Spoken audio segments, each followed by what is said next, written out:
ఓం శాంతి. ఈరోజు జూన్ 21వ తేదీ 2026. జూన్ 21 అంటూనే అంతర్జాతీయ యోగా దినోత్సవం. ఈరోజు అవ్యక్త మురళి సారాంశాన్ని విందాము.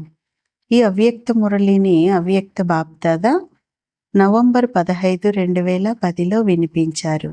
మురళి యొక్క శీర్షిక స్వపరివర్తన యొక్క గతిని తీవ్రం చేసి స్వభావ సంస్కారాల సమాప్తి సమారోహమును జరుపుకోండి. ప్రతి సంకల్పము, మాట మరియు కర్మలో బ్రహ్మబాబాను కాపీ చేయండి. ఈరోజు బాప్దాదా అందరి మస్తకంలో మెరుస్తున్న 3 భాగ్యపు గుర్తులను చూస్తూ ఉన్నారు. ఒకటి బాబా ద్వారా పాలన యొక్క భాగ్యం, రెండవది శిక్షకుడి రూపంలో శిక్షణ యొక్క భాగ్యం, మూడవది సద్గురువు ద్వారా వరదానాల భాగ్యము. ఇటువంటి భాగ్యం మరెవ్వరికి కూడా మస్తకంలో మెరుస్తూ కనిపించదు, కానీ మీ మస్తకం మాత్రం భాగ్యంతో మెరుస్తూ ఉంది. మీరందరూ మీ భాగ్యాన్ని చూసుకుంటున్నారు కదా అంటున్నారు బాబా. బాబా అయితే చూస్తున్నారు, అయితే పిల్లలు కూడా మస్తకంలో ఉండే మీ భాగ్యాన్ని మీరు చూసుకుంటున్నారా? భాగ్యం అయితే అందరికీ లభించింది, కానీ భాగ్యం యొక్క మెరుపు అందరిది ఒకే విధంగా లేదు. కొందరి మెరుపు చాలా ఎక్కువగా ఉంది, మరికొందరి మెరుపు కొంచెం తక్కువగా కనిపిస్తుంది. బాబా యొక్క ప్రేమపూర్వకమైన పాలన అందరికీ ఒకే విధంగా లభిస్తుంది. అందరి నోటి నుంచి నా బాబా అనే కదా వస్తుంది. ముందు వచ్చిన వారు కానీ వెనక వచ్చిన వారు కానీ అందరూ కూడా అధికారంతో నా బాబా అనే అంటారు. బాబా ప్రేమ ముందుగా నాపై ఉంది అని అంటారు కదా. ప్రేమ అనేదే బాబా ఇచ్చే పాలన. నా బాబా అని స్వీకరించిన కారణంగా మీరు బాబాకు చెందిన వారుగా అయిపోయారు మరియు బాబా మీ వారుగా అయ్యారు. ఈరోజు మీరందరూ కూడా ప్రేమ అనే విమానంలో చేరుకున్నారు కదా అంటున్నారు బాబా. ఈ పరమాత్మ ప్రేమ కేవలం సంగమయుగంలోనే ప్రాప్తి అయ్యేది. బాప్దాదా కూడా ప్రేమ అనే సబ్జెక్టులో అందరూ పాస్ అని అంటున్నారు. అందుకే నా బాబా అని పిల్లలు కూడా అనగలుగుతున్నారు కదా. ఎంత ప్రేమ ఉంది అన్నది ప్రతి ఒక్కరికి కూడా తెలుసు. ఇప్పుడు సమయం అనుసారంగా స్వపరివర్తన కూడా అవసరం. కేవలం స్వపరివర్తన. ఈ సమయంలో స్వపరివర్తనలో విశేషంగా సంస్కార పరివర్తన, స్వభావ పరివర్తన అవసరం అని బాప్దాదా వినిపించి ఉన్నారు. ఇప్పుడు స్వపరివర్తన యొక్క గతి తీవ్రంగా ఉండాలి అంటున్నారు బాబా. సమయం అనుసారంగా ఎంతటి తీవ్ర గతి ఉండాలో దాని అనుసారంగా ప్రతి ఒక్కరి పురుషార్థం కూడా తీవ్ర పురుషార్థంగా ఉందా లేదా ఇంకా అది పెంచాలా? ఎందుకంటే సమయం అనుసారంగా సమయంలో పరివర్తన అయితే ఫాస్ట్గా జరిగిపోతూ ఉంది. మీలో కూడా సంకల్పం చేసిన వెంటనే అది జరిగిపోయే విధంగా తీవ్ర పరివర్తన అనేది రావాలి. సమయం ఎంత వేగంగా వచ్చేస్తూ ఉందో అలాగే మీరు చేసిన సంకల్పము మీలో పరివర్తన వచ్చేది కూడా అంతే వేగంగా జరగాలి. కాగితంపై బిందువును పెట్టినంత సహజంగా అయథార్థ సంకల్పాలు సమాప్తి అయిపోవాలి. అయథార్థము అనగా అనవసరమైన సంకల్పాలు. ఇంత వేగంగా పరివర్తన జరగాలి. బాప్దాదా ఆశిస్తూ ఉన్నటువంటి ఇంతటి వేగాన్ని మీరు తీసుకురాగలుగుతారా అని అడుగుతూ ఉన్నారు బాబా. ధైర్యం ఉందా పిల్లలకు? పిల్లల యొక్క ధైర్యం తండ్రి సహయోగము. ధైర్యంతో కూడిన లక్ష్యాన్ని తీసుకున్నట్లుగా లక్షణాలు కూడా ధైర్యంతో కూడినవి ఉంటే ఇదేమి పెద్ద విషయం కాదు. బాబా సమానంగా అయ్యే లక్ష్యం అయితే ఉంది కదా, కనుక ఇప్పుడు లక్షణాలను సమానంగా చేయాలి. బ్రహ్మబాబాను అనుసరించండి. ఏ సంకల్పము, మాట, కర్మ చేయాలన్నా ముందుగా దానిని బ్రహ్మబాబాతో పోల్చి చూడండి. బాబాను కాపీ చేయండి. నిరాకార బాబా గురించి వారికైతే దేహమే లేదు, ఇక దేహ అభిమానం అనేది ఎక్కడి నుంచి వస్తుంది అని పిల్లలు శివ్ బాబాకైతే చెప్తారు. కానీ బ్రహ్మా బాబా దేహధారియే కదా. మీరు మీ తనువు, మనస్సు, ధనము కూడా ఈ మూడింటిని అర్పించినప్పుడు మీ శరీరం బాబా సేవ కోసం నిమిత్తమైనది. బ్రహ్మా బాబా శరీరం యొక్క అంటే శరీరం అనేది సేవ కోసం ఉన్నట్లుగా మీ శరీరం కూడా సేవ కోసమే కదా. మీ శరీరం కూడా మీది కాదు, సేవ కోసమే ఉంది. అటువంటప్పుడు దేహ అభిమానం లేక దేహ భానం అనేది, ఈ దేహ భానం యొక్క సంస్కారాలు మీలో ఉండొచ్చా అని అడుగుతూ ఉన్నారు బాబా. ఈ శరీరం విశ్వసేవ కోసం ఉంది కదా, నాది కాదు. మీకు బాబా సేవ కోసం ఈ శరీరాన్ని ఇచ్చారు అనేది గుర్తుంచుకోవాలి అంటున్నారు బాబా. ఈ సంస్కారాలు ఏవైతే ఉన్నాయో అవి దేహ భానము లేక దేహ అభిమానం కారణంగానే వస్తూ ఉన్నాయి. బాబాను ప్రత్యక్షం చేయటంలో కూడా ఇవే విఘ్నాలు వేసే విషయాలు అంటున్నారు బాబా. ఇప్పటి వరకు బ్రహ్మా కుమారులు ప్రత్యక్షమయ్యారు. భగవంతుడు తండ్రి వచ్చారు అన్న తండ్రి ప్రత్యక్షత ఇంకా మిగిలి ఉంది.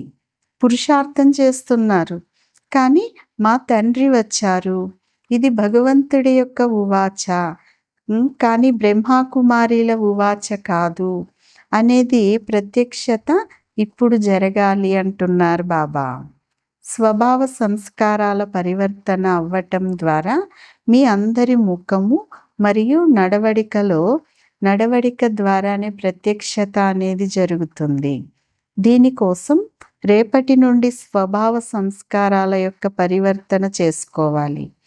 అలాగే అందుకు సాధనం ప్రతి ఒక్క బ్రాహ్మణ ఆత్మ, ప్రతి ఒక్కరూ కూడా తమ చార్టులో శుభ భావన, శుభ కామనల పైన విశేషంగా అటెన్షన్ అనేది ఇవ్వవలసి ఉంటుంది.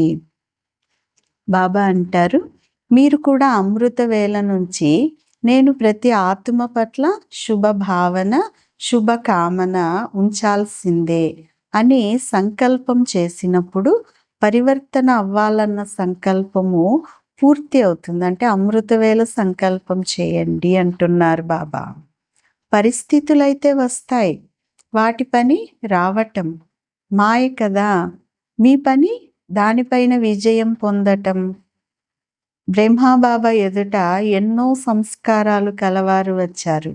ఆదిలో సంస్కారాల ఆటను బ్రహ్మాబాబా ఎంతో చూశారు. మొదట్లో బ్రహ్మాబాబా ఒంటరిగానే కదా ఉన్నారు, మీరు తర్వాత వచ్చారు. కానీ ఒక్కరిగానే ఉంటూ ధైర్యాన్ని ఉంచి ముందుకు నడిచారు. రిజల్ట్లో చూడండి, ప్రాక్టికల్ ప్రమాణంగా సహచరులైన మీరందరూ కూడా వచ్చారు కదా. అంటే ఒంటరిగా ఉంటూ నడిచారు ధైర్యం ఉంచి, దాని ఫలితంగా మీరందరూ వచ్చారు. బ్రహ్మాబాబా ఒక్కరిగానే ధైర్యాన్ని ఉంచారు. మీరైతే చాలామంది ఉన్నారు కదా. ఇంతటి సంఘటనలో ధైర్యం అనే అడుగును మీరు వేస్తే ఏదైనా జరగచ్చు, చేయగలుగుతారు అంటున్నారు బాబా. కల్పకల్పము జరిగింది, జరగవలసిందే. మీరందరూ కేవలం ఒక్క విషయాన్ని చేయండి. ఆ ఒక్క విషయం సాధారణ పురుషార్థాన్ని తీవ్ర పురుషార్థంగా పరివర్తన చేయండి అంటున్నారు బాబా. బాబ్దాదా ఏం చూశారంటే, అక్కడక్కడ కూడా నిర్లక్ష్యం అవుతుందిలే, విజయం మన జన్మసిద్ధ అధికారం.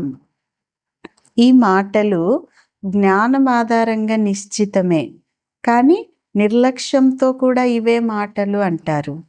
మా విజయము జరిగే ఉంది, ఏ పని ఆగదు, జరగవలసిందే. ఒకటి పురుషార్థంతో ఈ మాటలు అనటం, రెండోది నిర్లక్ష్యంతో ఈ మాటలు అనటం. ఏ పని ఆగదు, జరగవలసిందే, ఇది నిర్లక్ష్యము అంటున్నారు బాబా. ఈ సంస్కారాన్ని కూడా పరిశీలించుకోండి. నిర్లక్ష్యానికి గుర్తు వారు తమ జీవితంలో చిన్న చిన్న విషయాలకు అలసిపోతారు. ముఖంలో సంతోషం యొక్క ఛాయలు కనిపించవు.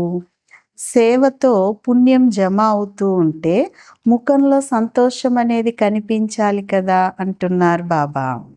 మీ ముఖము సేవ చేయాలి, మీ నడవడిక సేవ చేయాలి. ఈరోజు మెజారిటీ పిల్లల యొక్క సంస్కార సమాప్తిలో చేతులెత్తినందుకు బాప్దాదా పదే పదే అభినందనలు అనేది తెలియజేస్తూ ఉన్నారు. మొదటిసారి వచ్చిన వారికి విశేషంగా సమయం అనుసారంగా ఇప్పుడు మీరు తీవ్ర పురుషార్థాన్ని చేయవలసి ఉంటుంది. ఎవరైతే తీవ్ర పురుషార్థం చేస్తారో డీలాడాలాగా చేయటం కాదు, వారు లాస్ట్ సో ఫాస్ట్ అంటే చివరిలో వచ్చిన వేగంగా ముందుకు వెళ్తూ మొదటిలోకి వెళ్ళగలరు. ఫాస్ట్ సో ఫస్ట్ అవుతారు అని బాప్దాదా చెప్తూ ఉన్నారు. ఇటువంటి అద్భుతాన్ని చేయండి అంటున్నారు బాబా. కానీ ప్రతి సమయము తీవ్ర పురుషార్థాన్ని చేయవలసి ఉంటుంది. ఇప్పుడు నలువైపులా ఉన్నటువంటి బ్రాహ్మణ పిల్లలు బాప్దాదా యొక్క స్నేహపూర్వక ప్రియ స్మృతులను స్వీకరించండి. నలువైపులా ఉన్న ఆ పిల్లలకు బాప్దాదా ఈ విధంగా చెప్తూ ఉన్నారు. ఎలా అయితే ఇప్పుడు అందరూ మెజారిటీ చేతులెత్తారో సంస్కార సమాప్తిలో, ఇప్పుడు మీరందరూ కలిసి ఒకే సంకల్పం అనే రూపి చేతిని ఎత్తుతున్నారు. మేమంతా కలిసి సమాప్తి సమయాన్ని సమీపంగా తీసుకురావటానికి నలువైపులా సంపూర్ణ సమయం వచ్చినప్పుడు బ్రహ్మాబాబా శివ తండ్రి ఇద్దరి ప్రత్యక్షతను చేస్తాము. మా తండ్రి వచ్చారు, అందరి నోటి నుంచి తండ్రి ప్రత్యక్షత గురించిన మాటలే వస్తాయి. ఈ సంవత్సరం బాబాను ప్రత్యక్షం చేయవలసిందే అని దృఢ సంకల్పం తీసుకోండి. సగం పనైతే జరిగింది. పిల్లలను బాబా విశ్వం ఎదుట ప్రత్యక్షం చేశారు. ఇప్పుడు పిల్లలు భగవంతుడు వచ్చారు అన్న శబ్దాన్ని విశ్వంలోని ప్రతి ఒక్కరి దగ్గరికి పిల్లలు చేర్చాలి. ప్రతి ఒక్కరిని బాప్దాదా చూసి వారికి హృదయపూర్వక స్నేహమును, ప్రేమను, మనస్సులోని ఉత్సాహ ఉల్లాసాల సహితంగా ప్రియ స్మృతులను అందిస్తూ ఉన్నారు. మంచిది. ఆత్మిక పిల్లలు ఆత్మిక తల్లి తండ్రికి ప్రియ స్మృతులు. గుడ్ మార్నింగ్ మరియు నమస్తే నమస్తే. ఈరోజు వరదానం: సంపూర్ణ సమర్పణ యొక్క విధి ద్వారా నాది అన్న అధికారమును సమాప్తం చేసేవారు సమాన సహచర భవ. వరదానం యొక్క వివరణ: తోడుగా ఉంటాము, తోడుగా వెళ్తాము మరియు తోడుగానే రాజ్యం చేస్తాం అన్న ప్రతిజ్ఞను మీరు సహచరుని సమానంగా ఎప్పుడైతే అవుతారో అప్పుడే నిలబెట్టుకోగలుగుతారు. సంపూర్ణత ద్వారానే సమానత వస్తుంది. ఎప్పుడైతే సర్వస్వమును సమర్పణ చేసేశారో అప్పుడు స్వయం యొక్క లేక ఇతరుల యొక్క అధికారం సమాప్తి అయిపోతుంది. ఎవరి యొక్క అధికారమైనా ఎప్పటి వరకైతే ఉంటుందో అప్పటి వరకు సర్వ సమర్పణలో లోటు ఉంటుంది. కావుననే సమానంగా అవ్వలేరు. కావున తోడుగా ఉండేందుకు మరియు తోడుగా ఎగిరేందుకు త్వరగా సమానంగా అవ్వండి అంటున్నారు బాబా. స్లోగన్: మీ సమయమును, శ్వాసలను సఫలం చేసుకోవటమే సఫలతకు ఆధారం అంటున్నారు బాబా. అవ్యక్త సూచన: సదా హర్షితంగా ఉండేందుకు మీ స్వభావాన్ని సరళంగా చేసుకోండి, సహనశీలులు కండి. ఎవరైతే సరళ స్వభావం కలిగిన వారుగా ఉంటారో వారిలో సర్దుకుపోయే శక్తి స్వతహాగా ఉంటుంది. సరళ స్వభావం కలిగిన వారు అందరి సహయోగులుగా, స్నేహులుగా ఉంటారు. ఎంత సరళ స్వభావం కలిగిన వారుగా ఉంటారో అంతగానే మాయ కూడా తక్కువగా ఎదుర్కొంటుంది. సరళ స్వభావులలో వ్యర్థ సంకల్పాలు రావు. వారి సమయం కూడా వ్యర్థంగా పోదు. వారి బుద్ధి విశాలంగా ఉంటుంది. దూరదృష్టి కలవారుగా ఉంటారు.